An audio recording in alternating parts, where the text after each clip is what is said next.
Yo, what is going on, guys? I hope everybody's having a fantastic week. You're starting work. You're feeling good about the Eagles 5-0. But there are some things that are going to change this week and some things from the game I definitely want to go over, which I think are very important for the future of certain positions, for guys coming back off injury, and some other things as well. So let's get straight into it. Because I've seen enough horror movies to know any weirdo wearing a mask is never friendly.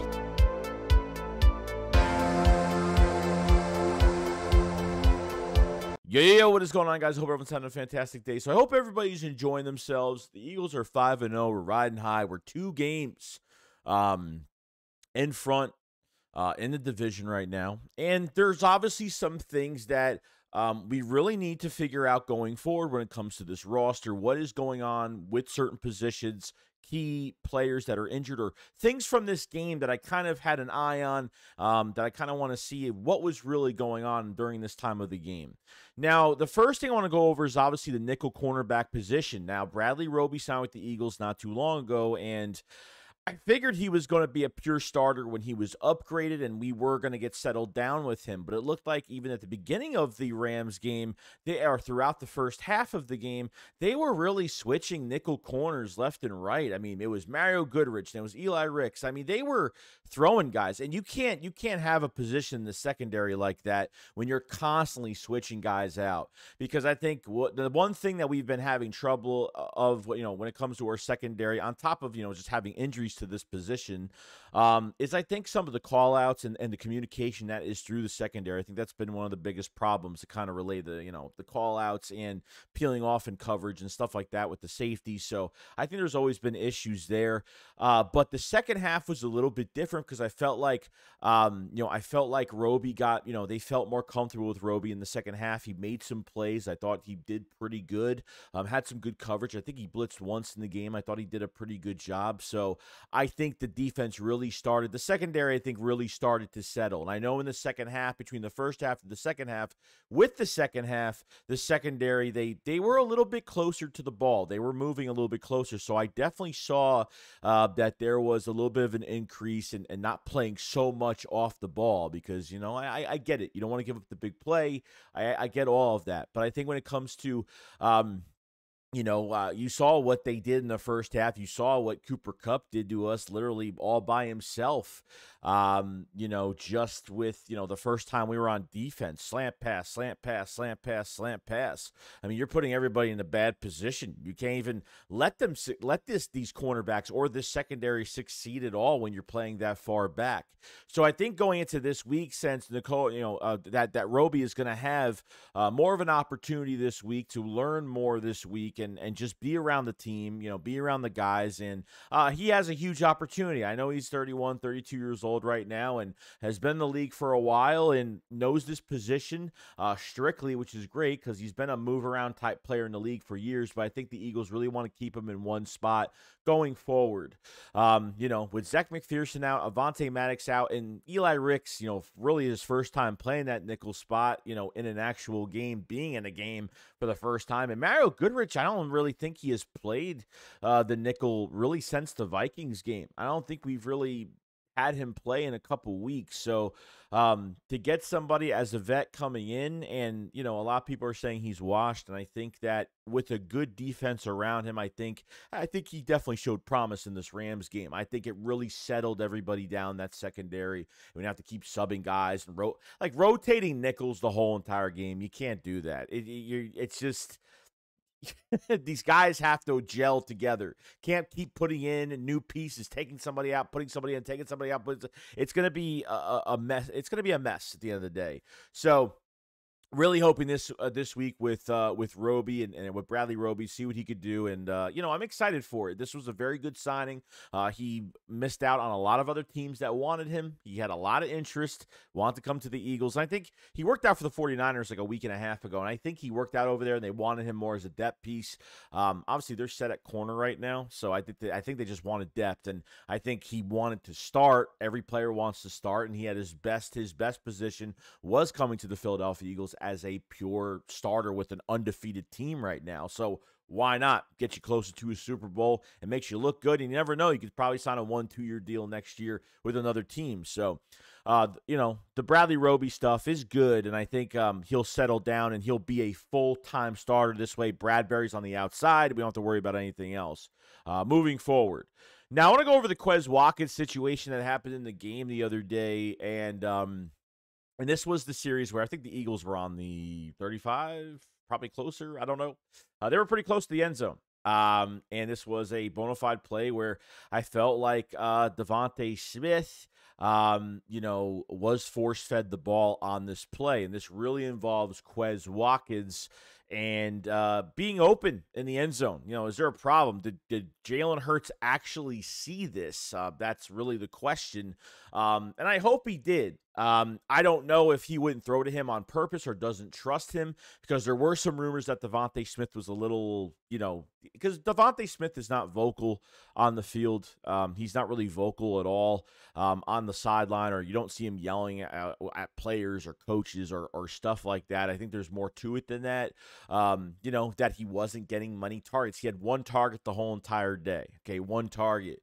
I don't want the Eagles to get into a position where they have to target certain guys, and that kind of pisses me off, which I kind of get into my next thing with Devontae Smith, because I think it's really important. I think it's important when you have a receiver, and we've dealt with it. I know there's some people that think that, Devontae Smith, or like A.J. Brown a few weeks ago, was a diva and he acted like this and he acted like that, and people made a big deal out of it because players do this all the time on the sideline. Doesn't matter what position. It happens in every game, and obviously when the camera catches it, it looks pretty bad. You could see if Quez Watkins was like on the left of the end zone and Hurts was just not looking in that direction, but I've seen Hurts this year miss guys that are wide open. It's happened early in the season, especially with Dallas Goedert. I think early the first two games, Dallas Goedert was open on some really big receptions that he was literally standing, not even running. He was standing and waiting 40 yards, 45 yards downfield. I'm not even kidding.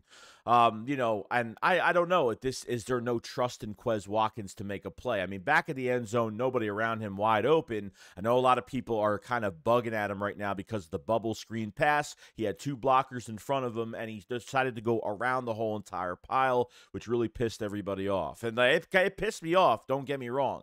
But Hurts did miss Quez Watkins, earlier in the game, overthrew him wide open, and that would have, on a crucial third down, we were on their side of the field, or half field pretty much, which would have resulted in more points. So Jalen Hurts did miss that target with Quez Watkins that was wide open, and then the bubble screen happened, and then this happened.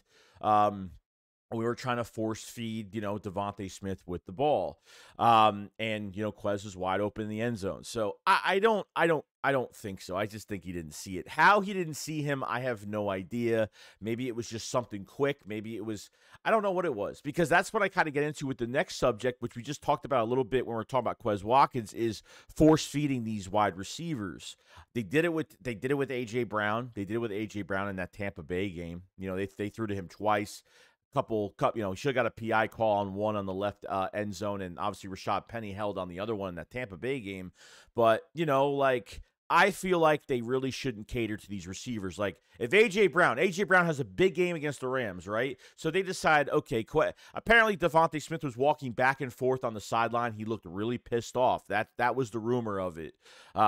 So they decided to say, Nick is like, you know what? Let's try to get Devontae Smith involved because I feel bad. Okay, once you start force-feeding players the ball when it's not on the plan of what you're trying to do in-game for that series, it is not going to result in points for this team. And that's the one thing they can't do. Like, you can't make everybody happy. That's just what it is. Here, Devontae Smith's going to have a big game, or A.J. Brown's going to have a big game. But as long as we got other guys involved, nobody should really care. And it's fine if a player's like, oh, man, I really want this play. It just happens. You know what I mean? There's going to be a game where Devontae Smith and A.J. Brown both have a pretty good game, or one of them's going to have a good game, or one of them has a great game. One of them has 6 receptions for, 50-something yards or something like that. And that's fine. We kind of needed both of them in that Washington game. I think it made a lot of sense. But this game was, it was one reception for Devontae Smith. It wasn't much. They threw to him a few times, just couldn't get it done. And I think when you're in the moment of a game, I don't think these guys actually fight. They vent to each other and stuff like that. But this happens in every game around the league. Okay.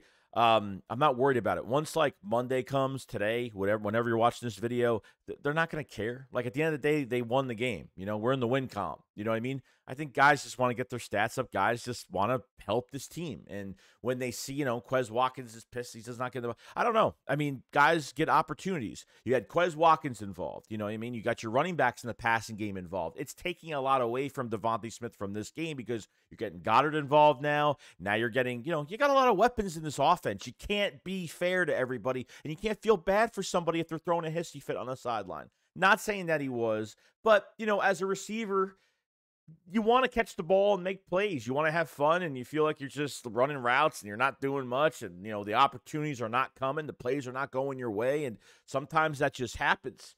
So force-feeding the ball to these guys because you feel bad or you're like, Devontae Smith only had one reception. A.J. Brown's been like a beast all day. Let's just try to see if we – no, I don't think – if the matchup is what it is, and they just got to do what they got to do. You know what I mean? I think that's it. You know what I mean? So that's where I kind of go in with force-feeding the ball.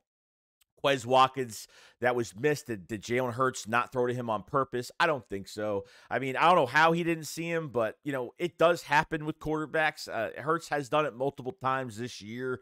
So that's my take on the whole situation with Quez in the end zone that was wide open. And if he not throw to him on purpose, and the connection of force-feeding receivers that don't have great stats by the third quarter, and you feel bad. I think that's the wrong move. You start doing that, you're definitely losing games.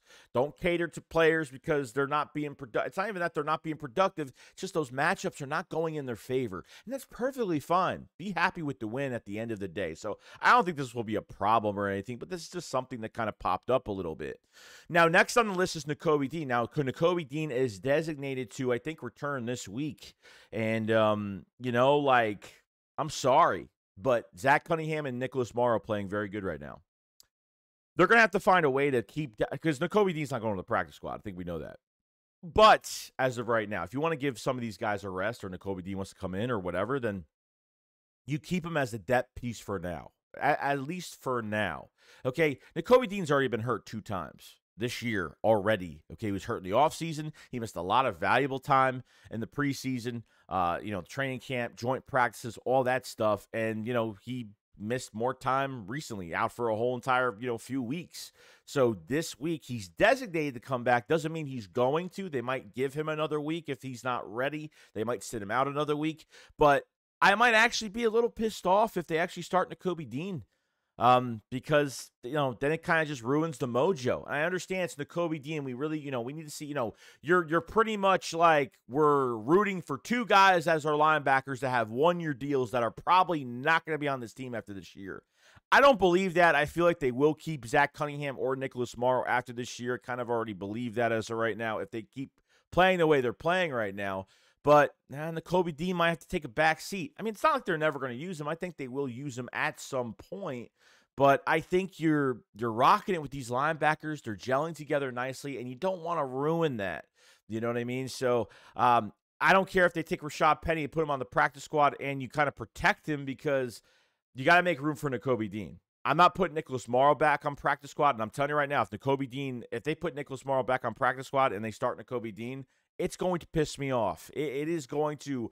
I will make the biggest rant video on that. And trust me, it will not be pretty at all. So that's what I got to say about the NOCO Dean situation. He is designated to come back this week, but they could rest him another week. You never know. He's got to come back. He hasn't played in a while now, so he's got to come back. He's got to get himself to 100%, get into some game situations. I don't know. I mean, that's the only way. You know what I mean? So, just because he comes back, it doesn't mean he's going to be 100% and he's ready and he's his normal self, and we're gonna be worried about him getting injured. That's gonna be the big thing with with him moving forward. And other than that, that's pretty much it. I hope you guys had a fantastic day. The Eagles are 5-0. Let me know what you guys think about the whole situations here with NOCO Dean. What do you think about the Bradley Roby signing in general? And do you think, you know, he will be ready this week as, to kind of settle this secondary down and we can actually play basic defense and not substitute and keep rotating guys at nickel? Because I'm telling you right now, like,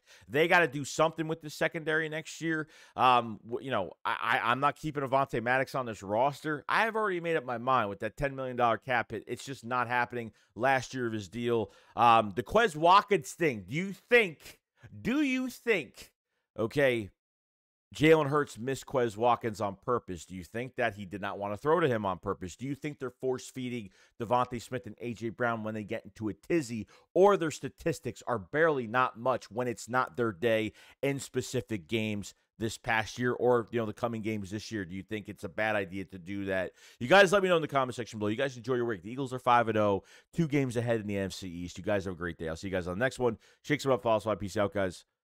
Peace.